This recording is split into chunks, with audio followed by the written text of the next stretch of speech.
बिस्मिल्लाहिर्रहमानिर्रहीम। Welcome to the show. मैं हूं अबान रियाज गुल। नाज़रीन, एवरी वेडनेसडे 6 to 7 PM मैं लेके आता हूं लीगल शो, जिसमें मैं आपकी लाइव फ़ोन कॉल लेता हूं और शेयर करता हूं immigration law and human rights. नाज़रीन, अगर आपको या आपके किसी अजीज़ को इमिग्रेशन से जुड़ा कोई मसला हो तो आप भी कॉल के अपना सवाल पूछ सकते हैं। लेकिन अगर आपका मैटर कोर्ट में पेंडिंग है या आपकी कोई हियरिंग हो रही है, कोर्ट में है मैटर, या फिर किसी किस्म की आपको कोई फर्दर क्वेरीज या क्वेश्चंस आ गया है या आपको कोई डिटेल एडवाइस चाहिए, तो फिर मेरी आप तमाम व्यूअर से कॉलर से हमेशा दरख्वास्त होती है या रिक्वेस्ट होती है कि प्लीज़ आप फिर किसी लोकल वकील के पास चले जाएं, सॉलिसिटर के पास, या फिर आप अगर हमसे आके मिलना चाहें तो बिल्कुल हमारी डिटेल्स आपको लॉ सोसाइटी की तरफ से मिल जाएगी या सोशल मीडिया से मिल जाएगी। लेकिन क्योंकि लाइव प्रोग्राम है, हम अपना ड्यू टू द ऑफकॉम की वजह से हम अपनी डिटेल्स यहाँ शेयर नहीं कर सकते। ये सराज टीवी का थैंक यू, पूरी मैनेजमेंट का बहुत शुक्रिया कि ये कम्युनिटी की सिर्फ अवेयरनेस के लिए और बदलते हुए कवानीन के बारे में ये सिर्फ जो ब्रीफिंग है वो बताने के लिए बनाया ये प्रोग्राम किया जाता है। क्योंकि टाइम प्रोग्राम लाइव होता है, टाइम शॉर्ट होता है, इसलिए हम तमाम व्यूअर से कॉलर से रिक्वेस्ट करते हैं कि जब आप सवाल पूछें तो फर्स्ट अपने सवाल मुख्तसर रखें और सेकंड आप सवाल पूछने के बाद अपना फ़ोन बंद कर दिया करें, क्योंकि जो फ़ोन की कम्युनिकेशन है और जो टीवी की होती है, इसमें कोई 30 सेकंड का डिफरेंस होता है, शायद 20 सेकंड का। तो उससे फिर वो आपकी हमारी जो आवाज़ है बार-बार कट हो रही होती है, समझ नहीं आ रही होती। तो कोशिश किया करें कि जब आप कॉल आपकी सवाल मुकम्मल हो जाए, आप फ़ोन बंद कर दें और टीवी पे फिर आंसर सुनें, वो ज़्यादा अच्छा हो सकता है।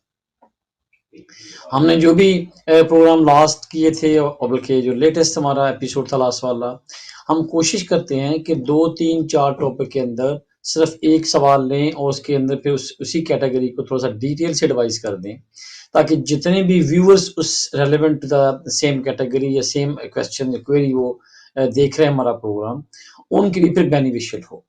होता यही है कि अगर सवाल एक आ गया तो बहुत सारे लोगों को सेम सवाल होता है ताकि वो आंसर कर सके। अब क्योंकि फिर उसके बाद जिन्होंने फ़ोन सुनना होता है वो भी कर लेते हैं। कुछ कॉल्स हैं मेरे ख्याल में कंट्रोल की तरफ से आ रहा है कि लेते हैं। मेरे ख्याल फर्स्ट कॉल आज लेते हैं। हेलो। नंबर पे है ना, मेरे को मोबाइल चेंज किया और शायद आपकी आवाज़ नहीं आ रही लगता है। तो ये हो सकता है कि आज हम सिर्फ बात करते हैं पहले टॉपिक के लिए कि जो लोग यहाँ पे स्पाउस वीज़े पे यहाँ पे इन कंट्री एप्लीकेशन कर रहे हैं या ब्रॉड से यहाँ पे फॉर इंटीग्रेशन अप्लाई कर रहे हैं या फिर उनकी एक्सटेंशन है और फोर्थ स्टेज आता है, थर्ड स्टेज है, इसको फोर्थ भी कह सकते हैं, कि जब आप इंडेफिनिट के लिए अप्लाई करते हो। अब तीनों सूरतों में आपका जो सबसे पहला जो क्राइटेरिया है, रिगार्डलेस आप लीव टू इंटर हो रहे हैं या leave to remain as a first time as a spouse apply कर रहे हो, तो सबसे पहला ऑफ कोर्स कि रिलेशनशिप आपकी मैरिज है या आप 2 साल से पार्टनर हैं। सेकंड जो सबसे जो फंडामेंटल प्रिंसिपल आ रहा है वो ये है कि आपका जो इनकम थ्रेशोल्ड मीट कर रहा है कि नहीं कर रहा। ये बहुत सारे लोगों का सवाल था। पहली बात ये है कि जब तक लॉ चेंज नहीं हुआ अभी तक ये है कि अगर आप अपनी वाइफ को या वाइफ जो सेटल यहाँ पे अपने हस्बैंड को स्पॉन्सर करना चाह रही है to come in the UK to join her और him, then first they need to be established their income is more than 18,600। अब इसके 3 डिफरेंट ऑप्शंस हैं कि कैसे आप अपनी इनकम की जो रिक्वायरमेंट पूरी कर सकते हो। नंबर 1, अगर आप एम्प्लॉई हैं तो यस आप अपने पूरे साल की इनकम आपने 18,600 प्रूव करनी है और आपने उनकी बैंक स्टेटमेंट, पे स्लिप साथ लगानी है, एम्प्लॉयमेंट लेटर लगाना है जो कॉन्ट्रैक्ट था, या फिर एम्प्लॉयर से लेटेस्ट लेटर लेकर लगाना है कि जी मैं यहाँ पे काम कर रहा है, ये हमारा एम्प्लॉय और इसकी ये सैलरी है, ये उसकी डिटेल्स है। लेकिन इसमें एक एग्जाम्पशन आती है कि अगर आप सेम कंपनी के अंदर सेम सैलरी के ऊपर सेम रोल पे काम कर रहे हो तो फिर आपको बजाय साल की इनकम शो करने के आप 6 महीनों में अगर आपने 9,300 से ज़्यादा अर्न किया है तो आप 6 मंथ की पेस्ट के ऊपर भी रिलाई कर सकते हो। असल में लॉ ये है कि वो कहते हैं कि हमने ये एस्टेब्लिश करना है कि जो आप अपनी इनकम या क्लेम कर रहे हो आपकी जॉब, क्या वो स्टेबल है और परमानेंट है, और उसकी श्योरिटी है कि वो आप इस पे काम कैरी ऑन करोगे आपकी वाइफ या आपके हस्बैंड के आने के बाद, आप स्टेट के ऊपर बर्डन नहीं बन जाओगे। तो ये एक जो प्रोविशन टाइम होता है वो नॉर्मली 6 मंथ का होता है, तो इसलिए अगर 6 मंथ से ज़्यादा भी आपकी होएगा टाइम, तो तब भी इस बात को वो एक्सेप्ट कर लेंगे। रीज़न क्या कि लेकिन एक शर्त उस पे है कि जो लास्ट 6 मंथ हो, कभी भी आपकी इनकम किसी भी मंथ में वो 1550 से नीचे नहीं होनी चाहिए। तो जो बॉटम है वो कम से कम जो मिनिमम वो मीट करना बहुत ज़रूरी है। अगर ज़्यादा कमाई तो इसमें कोई हर्ज नहीं है। अब सेकंड ऑप्शन ये आता है कि अगर आपने सेल्फ एम्प्लॉय हो तो फिर आपकी क्या पोजीशन है। सेल्फ एम्प्लॉय के लिए ये कि आपने किसी भी लास्ट जो टैक्स ईयर है उसमें अपने पूरे 12 मंथ के, उसमें 6 माह नहीं आते, उसमें अपने पूरे 12 मंथ की इनकम प्रूव करनी कि आपने 18,600 पाउंड अर्न किया। इनकम के मुताबिक आपने उसके टैक्स पे अकाउंट सबमिट कर दिए, और उसके बाद जो आपको टैक्स जो फीस बनी है वो उसकी बेशक आप पे कर दी है या आप पे कर रहे हो, इससे ज़्यादा कोई फैक्ट नहीं पड़ता। लेकिन अगर आप कैरी ऑन पेइंग हो रही है तो वो एक्सेप्टेबल है, कोई इशू नहीं इसके लिए। अब थर्ड सवाल ये आता है, थर्ड ऑप्शन ये आती है कि अगर आप एम्प्लॉय भी हैं, सेल्फ एम्प्लॉय भी हो गया, और थर्ड ये क्या दोनों ऑप्शन नहीं है, तो थर्ड आप अपनी सेविंग पे भी क्लेम कर सकते हो। अब सेविंग का ये है कि आप अगर किसी किस्म के बेनिफिट नहीं ले रहे और आपकी जो इनकम है वो इनकम जो मीट नहीं हो रही या जॉब नहीं है, तो लेकिन आपके पास सेविंग पड़ी है। अब सेविंग के लिए फार्मूला ये है कि जो रिक्वायर्ड इनकम है उसको मल्टीप्लाई करेंगे हम 2.5 के साथ, एंड प्लस उसमें एडअप करेंगे 16,000। अगर इस फॉर्मूले को फॉलो करते हैं तो जो रिक्वायर्ड अमाउंट बनती है वो बनती है 62,500।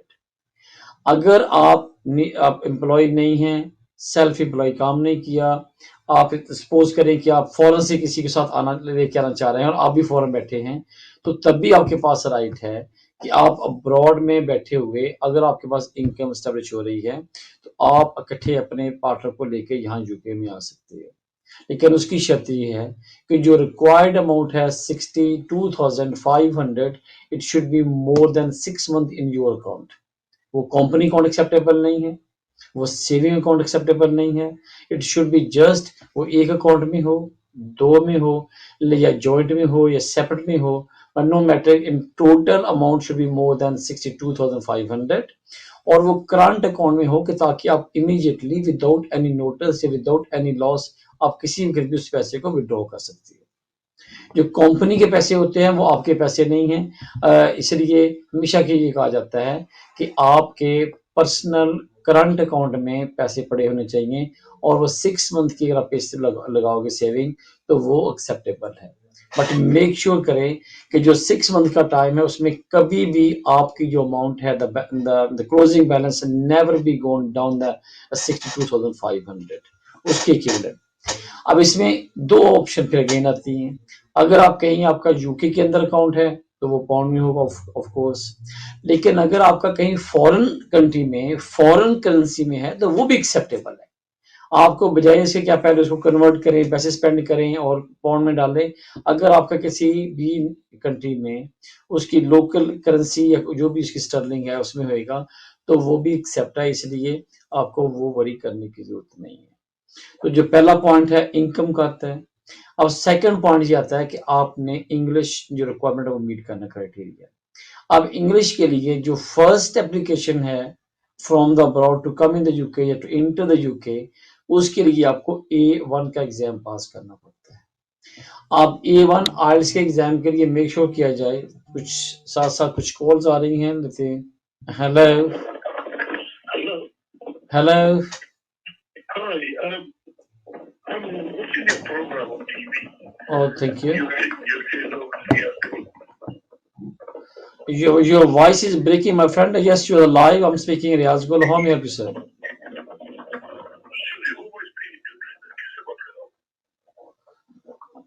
भाई आप मैं रियाज गुल बात कर रहा हूँ जी, बोले सवाल क्या आपका जी?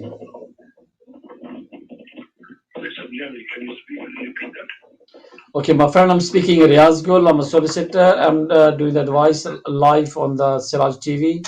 What's your question, sir? You call it okay, fine to you.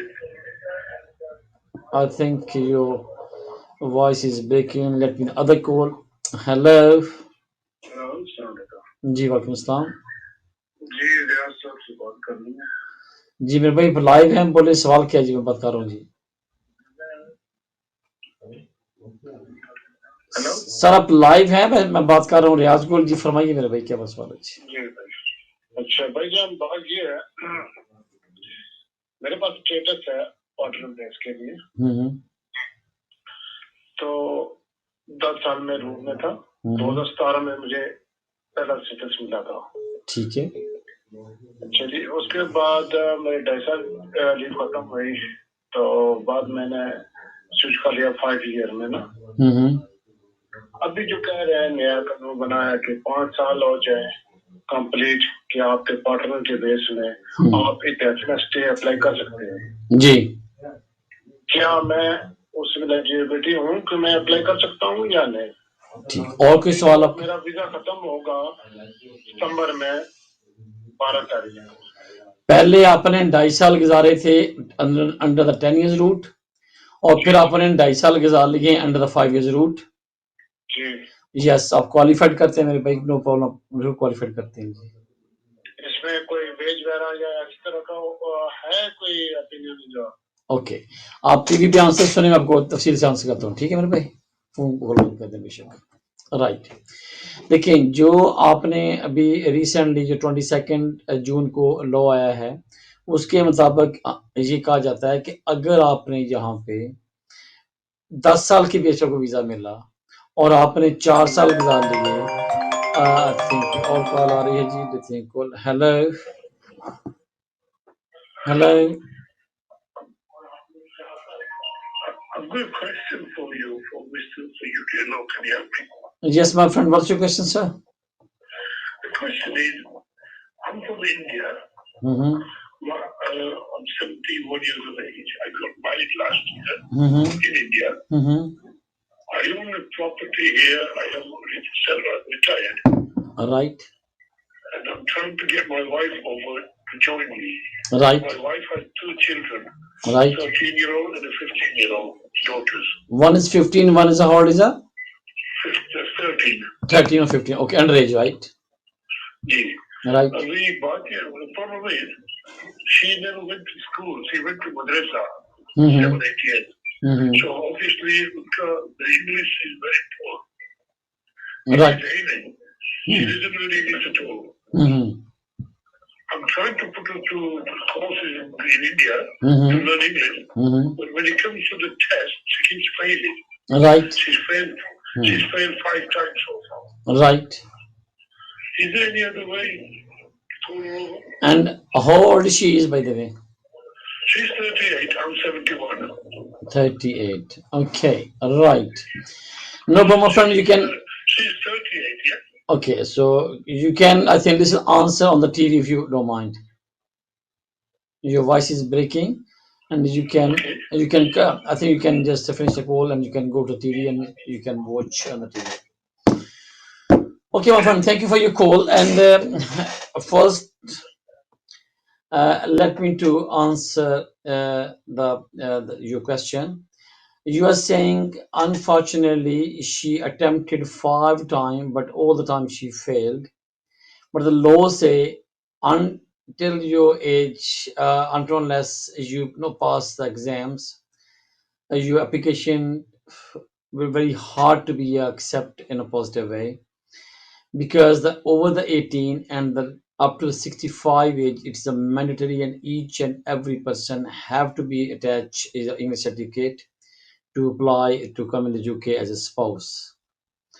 But no matter until unless just only the provision, those people who is mentally unfortunately is not well or is something I'm very choosy to say the word, if the mentally is not well or something is disabled, then or even sometime the doctor say he have very short memory, he can't memorize, then due to some medical condition, could be the home office considered. But unfortunately, the way you're talking or the age you're talking, about 30 years, 38 years old, and she tried to be passed 4 5 times. I understand because she not gone in school in a young age. That's why maybe she's struggling. But if you can just ask her, do hard as much as she can. This is the only way. Otherwise, what the problem is, let me to explain. If you just try to be make the application without certificate, if they is accepted, that's brilliant. But unfortunately, if they refuse, you are losing the money. Yes, accept it. Apart from the financial loss, it will be a problem is whenever you make a future application, the first refusal will be effect on the second application as well. So that's why I strongly advise you, my friend. I understand your concern. I understand your worries. But the problem is, you need to just, I think, morally support your wife and ask her, please do the effort as much as possible and try to be pass the exam, which is a mandatory requirement to come in the UK as a spouse under spouse visa if your age is between 18 to 65.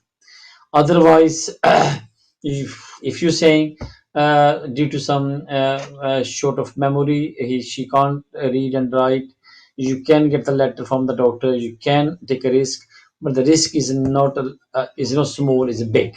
I'm saying 80 or 90% can be a negative result.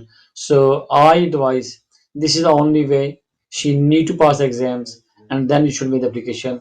Otherwise, it's going to be a problem. Be careful. Thanks for your call. I think कुछ और calls हैं साथ आ रही, साथ ही साथ call लेते हैं और साथ डिस्कस कर रहे हैं, क्योंकि जो इंग्लिश रिक्वायरमेंट जिस हम बात कर रहे थे, पहले हम बात कर रहे थे इनकम के लिए। अब सेकंड हमारा जो इसकी जो रिक्वायरमेंट है वो है आपके पास इंग्लिश एग्जाम पास होना चाहिए। अगर आप फॉरेन से first time spouse visa apply करते हो तो आपको जो रिक्वायर्ड है वो A1 आइल्स एग्जाम पास करना है, लेकिन उसमें मेक श्योर करना कि आइल्स का एग्जाम पास करते हुए उनको यूके भी रेफरेंस नंबर होना चाहिए और उसके साथ अप्लाई करना है आपने, ताकि और एग्जाम को पास ना कर लें। लेकिन जब आप यूके में यहाँ से एक्सटेंशन अप्लाई करोगे फिर आपको A2 रिक्वायर्ड है, और जब उसके बाद जब आप इंडेफिनिट अप्लाई करते हो तो फिर आपको B1 एग्जाम है। ये 3 स्टेप्स हैं। A1 for the to come in the UK for the first time as entry clearance, और A2 for the time of the extension of 2.5 years, and third is come for the indefinite के लिए आपको B1 exam पास करना पड़ता है। तो ये English की रिक्वायरमेंट की बात है। लेकिन साथ ही जो साहब ने कॉल से पहले कॉल में कॉल किया था, एंड उनका जो सवाल था मैं आंसर कर दूं। मेरे भाई, लॉ ये कहता है 20 जून के बाद के मुताबिक, लॉ के मुताबिक, कि अगर आप यहाँ 10 साल की बेस के ऊपर 2.5 साल गुजार लें, 4 साल गुजार लें और सिर्फ 12 मंथ आप गुजार लें अंडर द 5 years रूट, तो on the completion of total 5 years you are qualified to make application for indefinite. तो इसलिए आपने 2.5 साल पहले गुजार लिए हैं, 2.5 साल आप अपने गुजार लिए 5 साल के रूट के ऊपर, और 5 साल पूरे करते हुए आप अपना इंडेफिनिट अप्लाई कर लें। लेकिन जो आपका सवाल था कि आपको इनकम शो करनी पड़ेगी, यस, अगर आपकी वाइफ वन डिपेंडेंट वाइफ है अकेले तो 18,600, और लेकिन अगर साथ बच्चे भी हैं तो फिर एक बच्चे के साथ 22,400, दो के साथ 24,800, ऐसी एडअप होती जाएगी। तो आपको चेक करना होगा कि क्या आपकी रिक्वायरमेंट पूरी हो रही है। तो यस, आपको इनकम पूरी करते हुए और बाकी डॉक्यूमेंट्स पूरे करें, life in UK and B1 का एग्जाम पास कर जाएं और वो स्टेट वे इंडेफिनिट के लिए क्वालिफाइड करती हैं। आपकी कॉल का शुक्रिया, लेते हैं नेक्स्ट कॉल। जी फरमाइए। हेलो रियाज साहब, अस्सलाम वालेकुम। हाजिर बोल रहा हूँ लंदन से। जी यस साहब, फरमाइए मेरे भाई। मेरा मसला यह है कि मेरा जो वीजा मेरी वाइफ के पेंडेड है, राइट। तो मैंने अभी पहले मेरा वो था 10 साल का, अभी 5 साल का करना है। अच्छा जी। उसकी 5 साल की उसमें जाना है, राइट। तो उसके लिए क्या डॉक्यूमेंट चाहिए? ठीक, और कुछ सवाल है भाई? और दूसरा है कि मैंने अपने सिस्टर को और ब्रदर इन लॉ को बुलाना है पाकिस्तान से, राइट, एज ए विजिटर और as a visitor. Okay, no problem. Okay, thank you. आप टीवी पे आंसर सुने मेरे भाई, थैंक यू, अभी कॉल का शुक्रिया। जो अभी जो कॉलर से बात कर रहे थे, सेम सवाल है कि क्योंकि ड्यू टू द रिसेंट जो डेवलपमेंट हुई है, जो चेंजेस आई हैं लोगों के अंदर, उसके मुताबिक जो लोग यूके के अंदर 10 इयर्स कैटेगरी के अंदर रह रहे हैं, हमारे एक दोस्त ने जोजा साहब ने पूछा था 2-3 सवाल। पहला जिनका सवाल वो ये था कि 5 इयर्स रूट के बारे में क्या रिक्वायरमेंट्स हैं। आज को ये सेकंड थर्ड एक सवाल आ रहा है सेम टॉपिक के ऊपर, क्योंकि जून 20th को ये लॉ चेंज हुआ है। उसके मुताबिक कि जो लोग यहाँ 10 साल के बेस पे रह रहे थे, अगर वो 10 साल के बजाय वो 5 साल पे उन्होंने अपने को कन्वर्ट कर लिया या अपने आप को वहाँ पुट कर लिया, और टोटल उन्होंने यहाँ पे अगर 5 साल गुजार लिए हैं, बट उन पे कंडीशन कम से कम 12 month under the 5 years rule गुजारे हों और 5 साल पूरे करते हुए वो इंडेफिनिट अप्लाई कर सकते हैं। अब इसको एक दो एग्जांपल से डिस्कस कर लेते हैं। जैसे कि कॉलर ने कहा था कि मैंने पहले 2.5 साल गुजारे हैं अंडर द 10 इयर्स रूट, और उसके बाद मैंने जो 2.5 साल गुजारे हैं on under the 5 years route. तो बिल्कुल अब जब वो जाएगा वीज़ा एक्सपायर होने से पहले या ख़त्म होने पे, तो वो स्टेट वे इंडेफिनिट के लिए अप्लाई कर सकता है। इसी तरीके से अगर किसी ने 2.5 साल पहले मिला था उसको visa as a 10 under 10 years route, और फिर उसने एक्सटेंशन भी ले ली है वो अंडर 10 इयर्स रूट, और जब वो उसको टोटली 4 साल गुजार ले या 4 साल गुजर भी गए अगर, तो वो आज भी अगर अपने आप को 10 इयर्स रूट के बजाय 5 पे कन्वर्ट कर ले, तो 12 महीने के बाद he would be qualified to make the application under the for the ILR under the on the completion of 5 years, which is the 4 years under the 10 years and the 12 month under the 5 years route, तो वो qualified कर जाएगा कि यहाँ पे indefinite apply करे। इसी तरीके से अगर किसी ने 5 साल गुजार लिए 10 इयर्स रूट के अंदर और अब एक्सटेंशन ले ले अंडर द 5 इयर्स रूट, तो जब 12 महीने हो जाएं तो उसको पूरा टाइम वेट करने की जरूरत नहीं है, और आफ्टर 12 मंथ के बाद भी वो यहाँ पे अप्लाई कर सकता है कि अपने आप को सेटलमेंट पे ले जाए। अब आता है सवाल कि आपको रिक्वायरमेंट क्या है। अगेन, अगर आप ऑलरेडी 2.5 साल 5 साल के रूट के अंदर हो अंडर द FLRM, तो फिर तो आपको तमाम रिक्वायरमेंट का पता है, और वही जो एक्सटेंशन टाइम आपको मिली थी सेम आपको इंडेफिनिट टाइम चाहिए। जो मेनली है वो आपको लाइफ इन यूके पास करना होगा, B1 एग्जाम पास करना होगा, अपने 2.5 साल इकट्ठे रहे, 5 साल प्रूफ देना होगा, और साथ ही साथ ये कि आपकी जो इनकम है still is meet the criteria, threshold criteria, तो आप बिल्कुल क्वालिफाइड करते हैं। लेकिन सेम अगर कुछ लोगों ने 10 साल की बेस पे हैं अंडर द 10 इयर्स रूट के अंदर और उन्हें 5 साल पे FLRM जाना है, तो उनको इस वक्त जो रिक्वायरमेंट होती है एक्सटेंशन की या लीव टू रिमेन के लिए, वो है कि आपके पास कम से कम A2 एग्जाम होना चाहिए, और उसके बाद आपके पास इनकम होना चाहिए, और आपका रिलेशनशिप है, इकट्ठे रह रहे हैं, ये प्रूफ देंगे, तो आपको यहाँ पे एक्सटेंशन मिल जाएगी under the 5 years route which is FLRM। ये हुआ ये था कि जो लोग यहाँ पे किसी भी वजह से जब किसी सेटल पर्सन से शादी करते थे, और अगर भाई वीजा ना हो, कॉल आ रही है जी, साथ साथ कॉल ले रहे हैं। हेलो हेलो जी, फरमाइए। सर, रियाज भाई बोल रहे हैं? जी मैं भाई लाइव है प्रोग्राम, मैं बात कर रहा हूँ जी, सवाल क्या आपका जी? रियाज भाई सॉरी, आपका ये रिपीट क्वेश्चन भी दोबारा आपको करना पड़ेगा। राइट, मेरे वकील साहब भी आपको देख रहे हैं। राइट, अभी हमसे मेरी बात हुई है ना। राइट, मैंने 2005 में इस मुल्क में आया था, राइट, फ्रांस से इलीगल। ठीक है, 2010 में मैंने इस्लामी शादी की है। राइट, वो बहुत साल के बाद फिर मैं पार्टनर के बेस में ना जो ब्रिटिश मेरी वाइफ है, पार्टनर के बेस में मुझे 2017 में मुझे 2.5 साल का वीजा मिला। ठीक, ठीक है, और 10 साल के रूट में। ठीक, जब मुझे ये वीजा मिला है तकरीबन 9/8/2017 में ना, राइट, मिला खत्म हुआ ये मुझे 9 फरवरी 2020 में।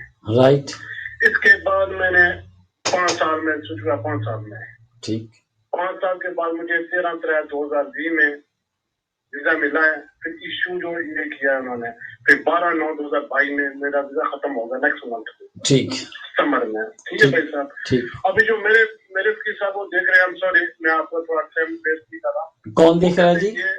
ये आप 5 साल के रूल आपके 5 साल कंप्लीट हो जाए, आप नहीं अप्लाई कर सकते हैं। मैं कहता हूँ सब लोग कह रहे हैं, आप कह रहे वो भी आपको देख रहे हैं। ठीक है, नो तो कहते हैं ठीक है मैं उनको देखूंगा। कौन देख, ये बता दें। Okay no problem. कौन देख रहे हैं? आपके वकील साहब देख रहे हैं? ठीक, मेरे वकील साहब अच्छा, देख रहे हैं कि ठीक, उनके साथ मेरी केस की बहस चली है। ना कोई बात नहीं।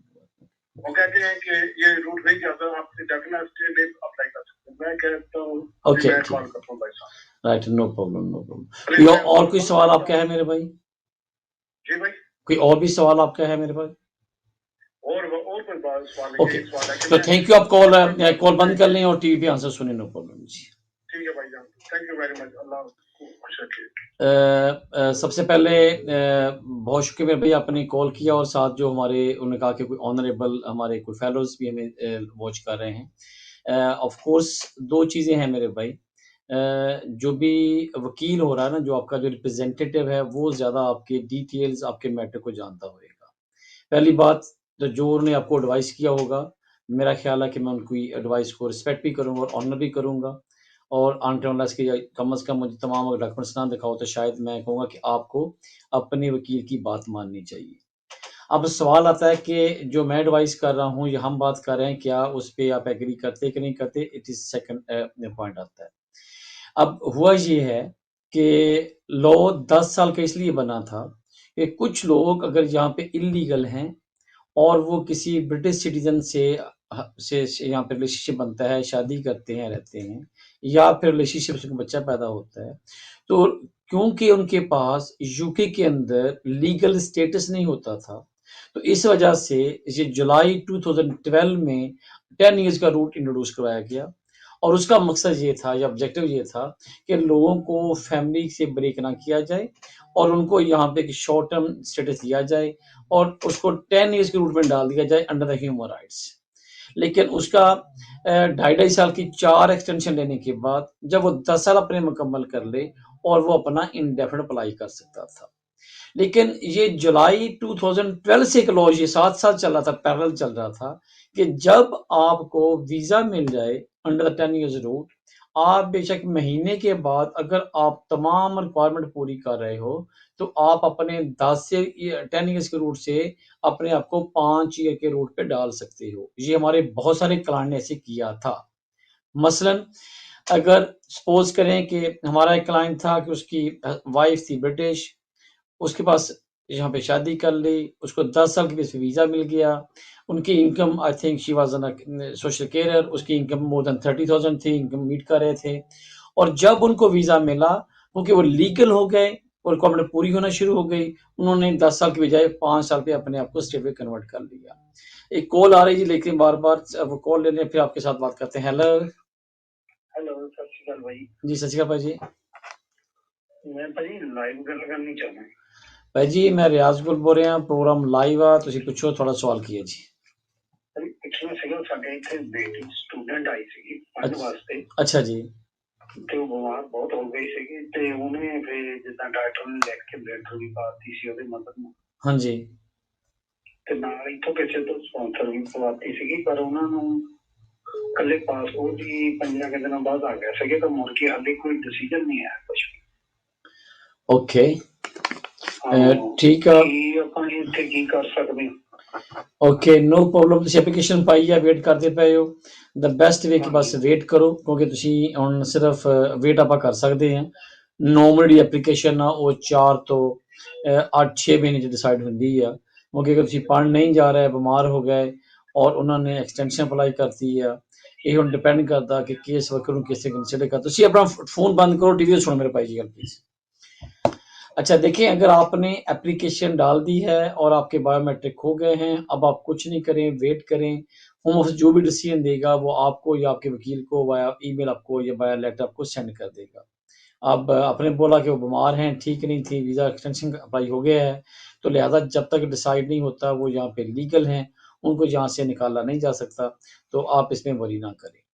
अभी जो लास्ट कॉल चल रही थी उनके दोस्त ने कहा कि कोई हमारे ऑनरेबल उनके वकील साहब भी सुन रहे हैं तो बात कर लें।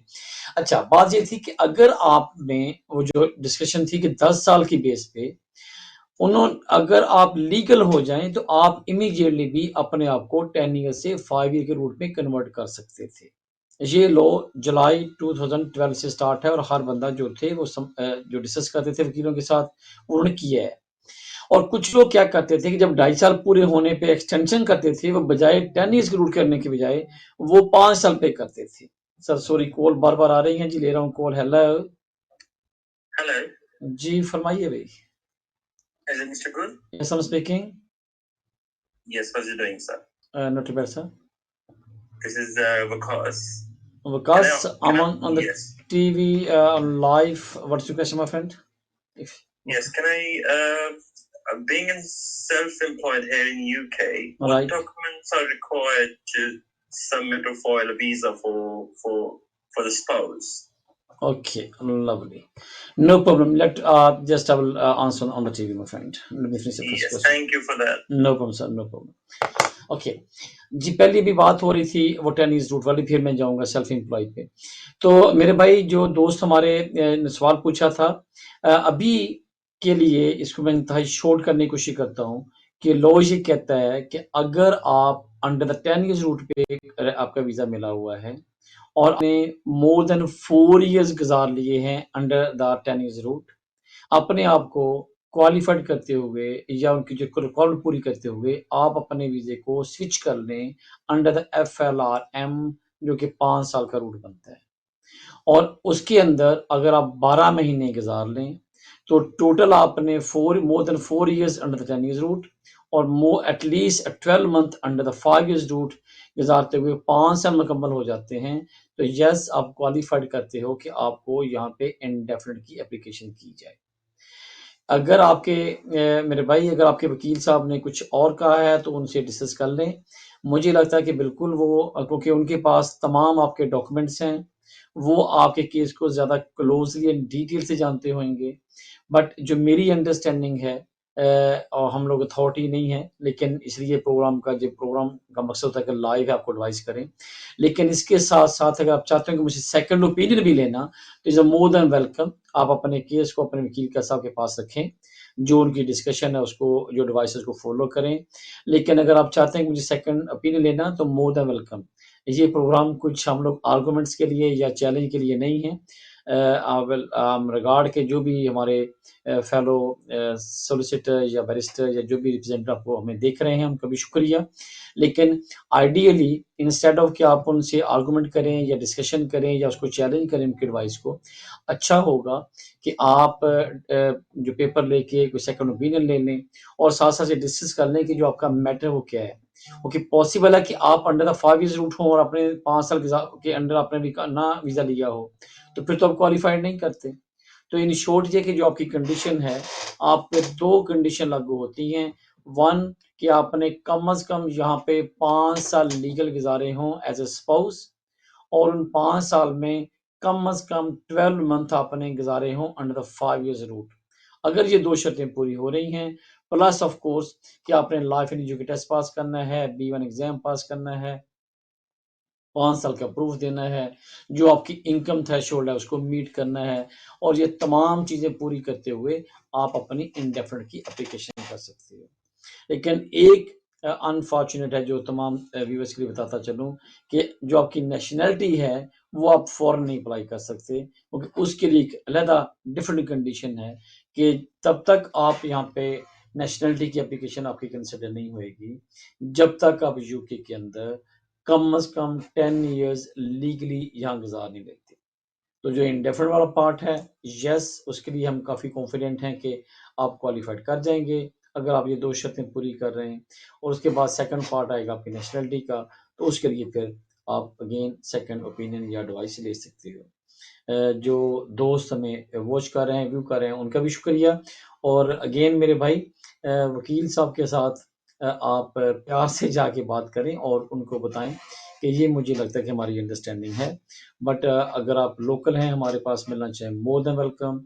लेकिन अगर आप कहीं दूर हैं यहाँ से तो आपके पास राइट है कि आप किसी भी लोकल वकील के पास चले जाएं और एक सेकंड ओपिनियन ले लें। वो इसको सेकंड ओपिनियन को हमेशा पॉजिटिव कंसिडर करते हैं। मुझे तो कोई बताए तो मैं हमेशा कहता हूँ कि थैंक यू भैया, आपने क्या आपने लिंक दिया। ऑफ कोर्स कि आप उसको थोड़ा सा लिंक अगर होगा डिस्कस करेंगे तो मेरा नहीं ख्याल कि कोई भी आपके जो ऑनरेबल रिप्रेजेंटेटिव है माइंड करेंगे। But the way is depend कि आप कैसे नाइसली से टॉक करते हो। आपकी कॉल का शुक्रिया।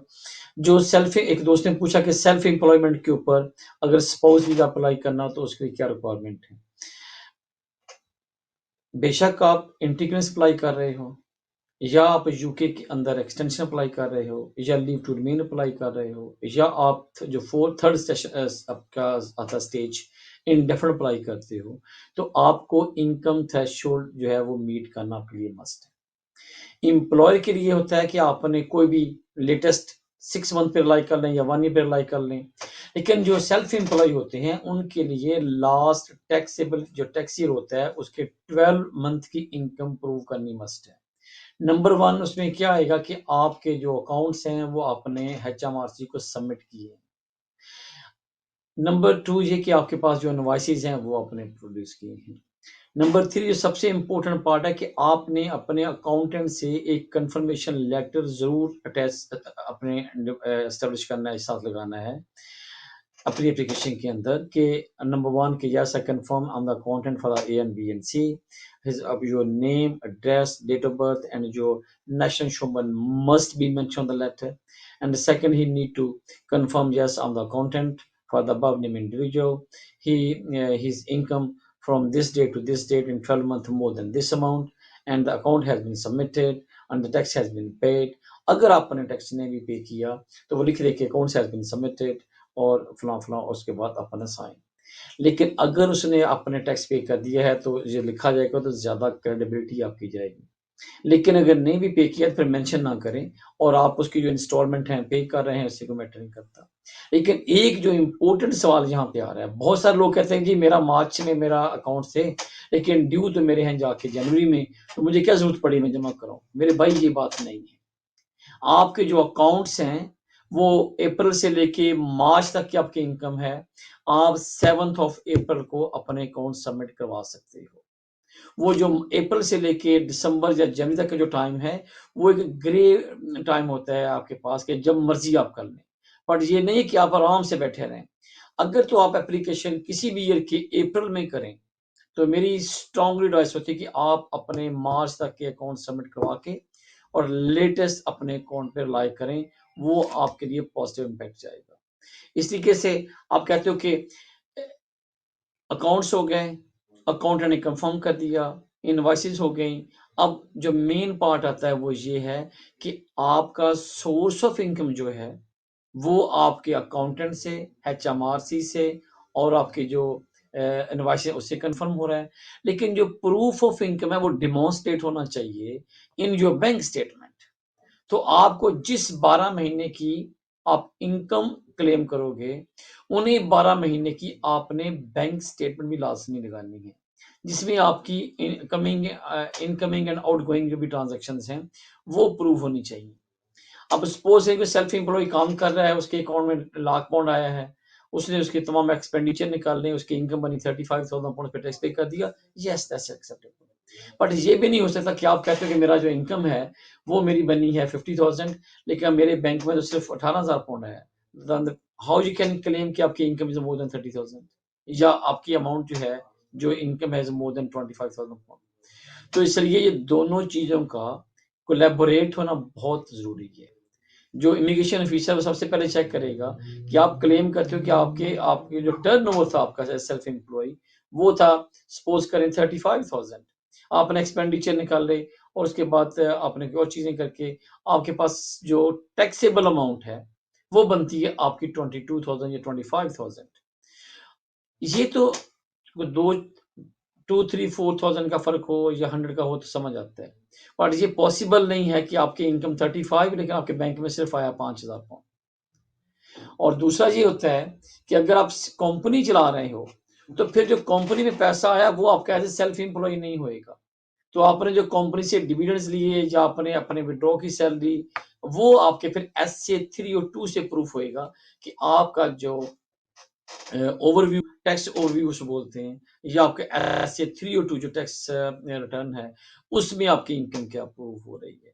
तो इसलिए मेरे भाई पूछते जाओगे तो चीजें बढ़ती जाएंगी, लेकिन मेनली आपके अकाउंट्स, आपकी बैंक स्टेटमेंट, आपका एसए 302, अकाउंटेंट का लेटर और आपकी इनवॉइसेस प्लस आपके bank statement, these are the mandatory documents. बाकी जो आपने लगाने इंग्लिश और ऑफ कोर्स लगाने होंगे, तो ये तमाम डॉक्यूमेंट लगाओगे तो आपको वीजे में आसानी हो जाएगी। आज का प्रोग्राम इख्तिताम होता है। जिन्होंने कॉल किया साहब उनका शुक्रिया। Next Tuesday same time, Wednesday same time मुलाकात होगी। तब तक इजाजत, अल्लाह हाफिज।